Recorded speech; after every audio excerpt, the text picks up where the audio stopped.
Hello, and welcome to another episode of the Science Fiction Divide.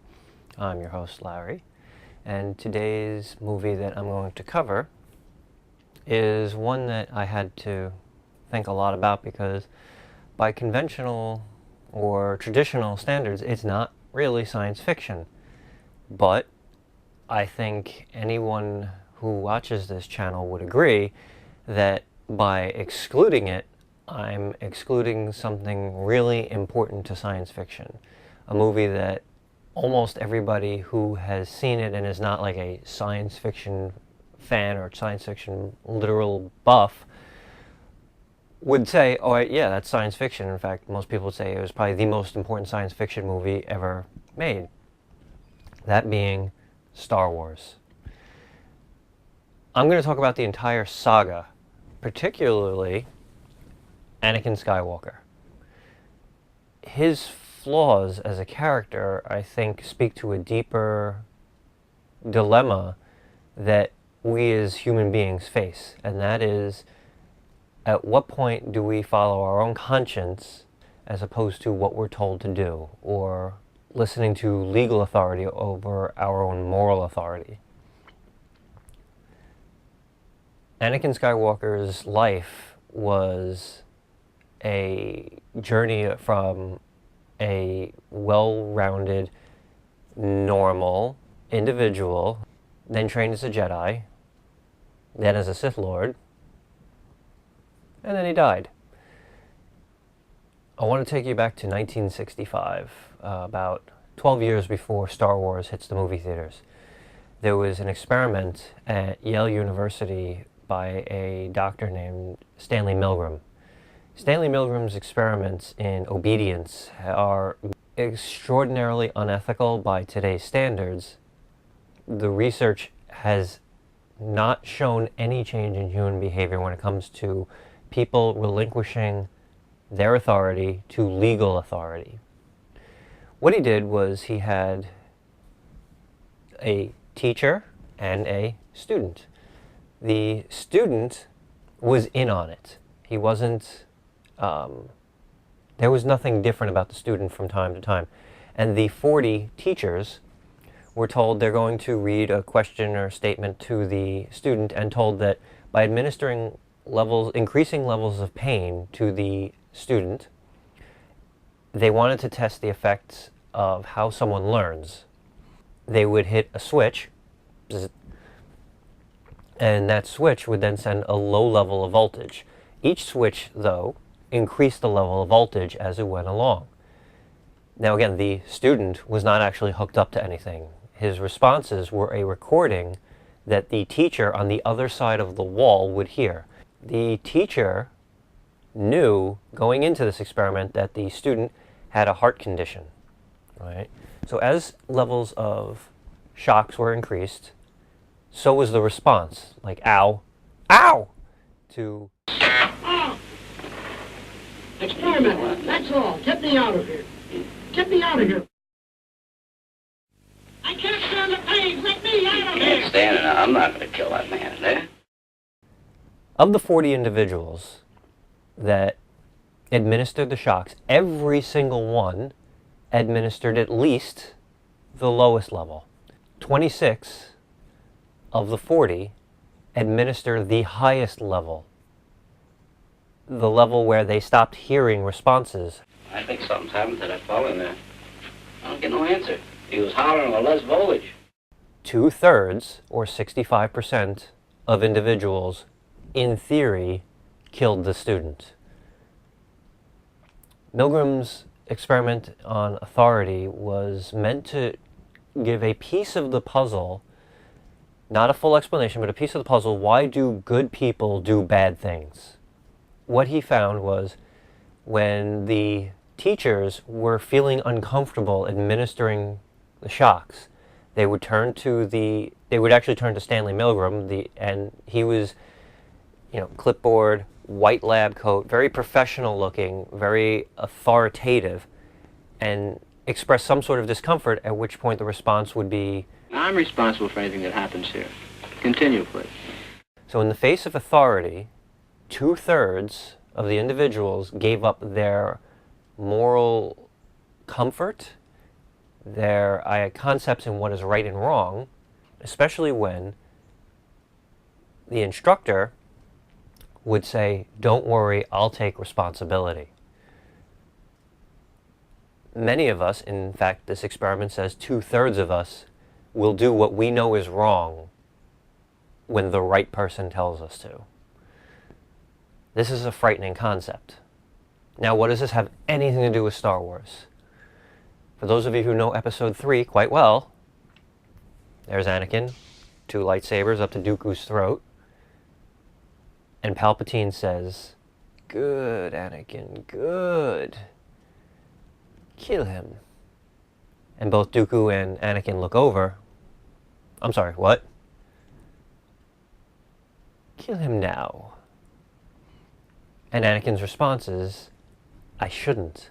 He knows right from wrong. Even, we can look at all of the things he's done before then that were morally objective, like, I don't know, killing women and children, Tusken Raiders.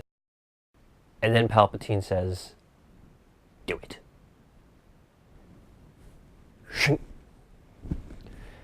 The novelization says that what Anakin was looking for was permission, which in a way does fit with Milgram's theory of giving into authority. Here you have the supreme authority of the galaxy, the supreme legal authority, telling you to do something amoral.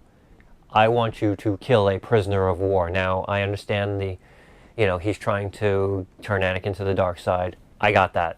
I'm talking about Anakin at this point, not Palpatine. Anakin knew right from wrong, yet when he was faced with an authority that told him to do the wrong thing, like 2/3 of us, he did it. Fast forward, I believe in Star Wars time, 24 years later, Luke Skywalker has just defeated Darth Vader on the second Death Star. Luke's lightsaber is up to Vader's throat, and he looks over when Palpatine once again says, "Good, your hate has made you powerful. Now, fulfill your destiny and take your father's place at my side." And he looks at his mechanical hand.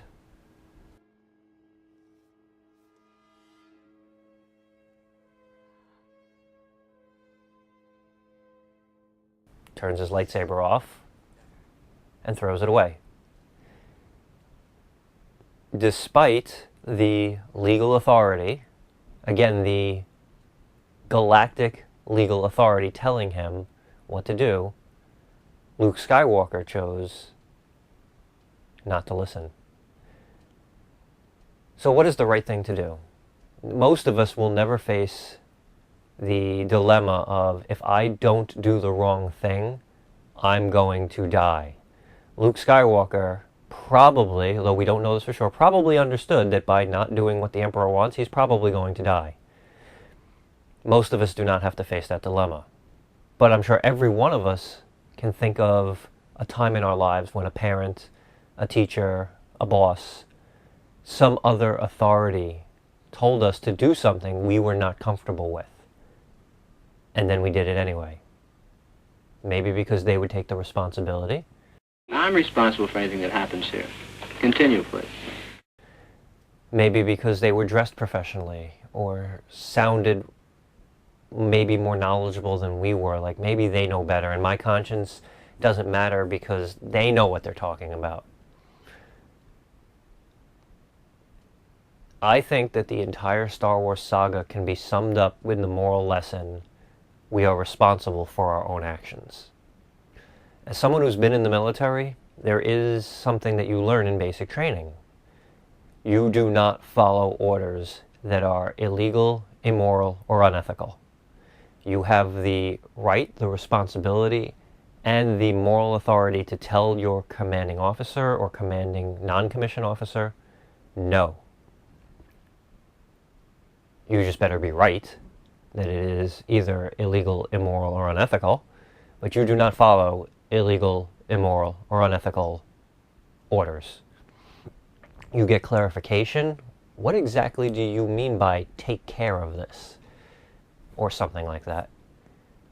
And if you don't get something that is illegal, immoral, or unethical, you do it. If any of those are the case, you have the right to say no. And this is why the defense, "I was only following orders," does not apply. You do not just follow orders. You have the right to think about what you're being told and then decide whether or not to do it. To conclude this, George Lucas said something that I thought was actually quite smart.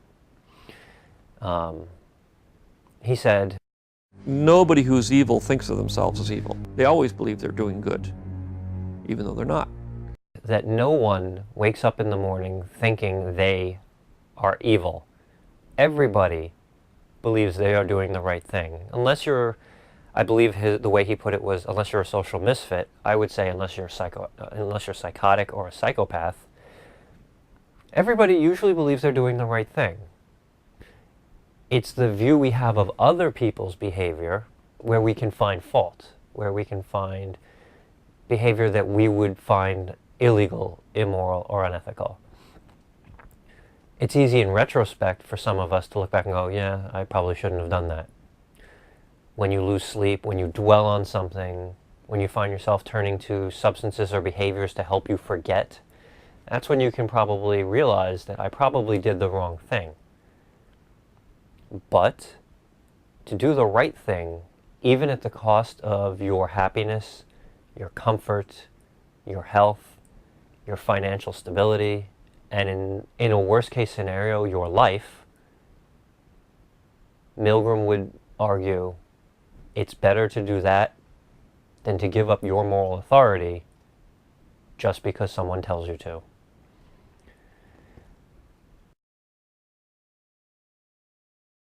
So, I hope you got something from this. I hope that you can apply this to your life, and the next time you're faced with a situation, I don't think this is right, but this person is telling me I should do this, that you can remember this and think to yourself, am I part of the 1/3 that has the ability to say no? Or am I part of the 2/3 that is going to go along with that idea, that concept, that behavior? And would I have killed that person too? Thank you for your time. I hope you enjoyed this. Goodbye.